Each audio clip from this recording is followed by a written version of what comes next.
let's get Professor Kapil Kumar also in. You know what I'm going to do, because there's a divide right on top of the debate tonight, viewers, as you can see. The hashtag I put is JNU casteism, because I think this is casteism. But many of my panelists think it's about targeting Hindus. I also agree. I believe, actually, if you ask me, that it's about targeting Hindus using the argument of casteism, right? But it essentially emerges from Hindu hate. It's the kind of, you know, when there was a Hafiz Saeed's favorite journalist in India took a picture with someone at Twitter, you know, and talked about Brahminical patriarchy. It was not about caste. It was actually a commentary against Hinduism. It's an attempt to defame and defile Hinduism and stereotype Hinduism. So I'm going to put two hashtags tonight. Hashtag 1, JNU casteism. Hashtag 2, JNU Hinduphobia. Let me see which hashtag carries more numbers. That'll tell us about how people think. What do you think, Kapil Kumar? Two hashtags on the screen, please. We'll put the different count for each. Yes, Kapil Kumar, what do you think? I think, Arnab, you put a third hashtag also. Which is what? Because this is a blend.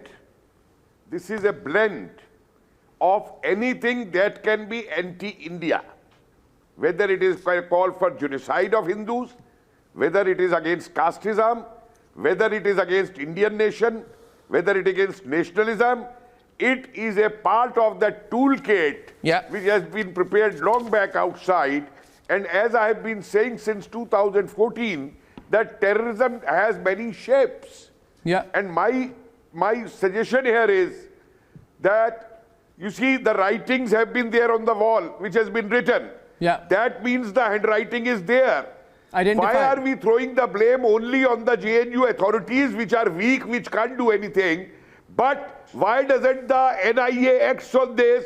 Take that handwriting samples and compares that handwriting samples with the student samples of handwriting. I agree with you. I think what should happen. Arrest and throw out these people. No, okay, I have the guests on the left, please, because I'm not getting the windows. I'm just making one point tonight.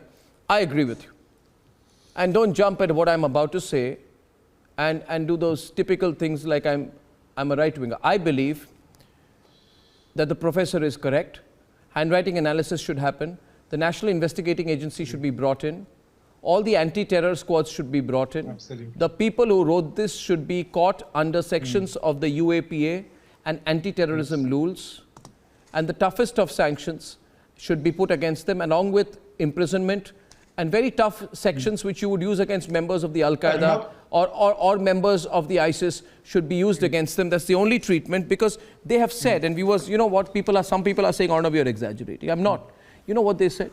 They said, Gaurav, there will be blood. And I don't take these things seriously. I don't think this is activism. I was always an activist student. I never went on graffiti and said, I will kill you, there will be blood.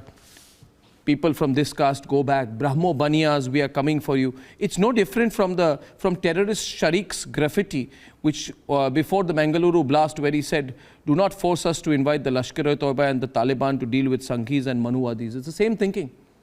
So I think anti-terror provisions should be used.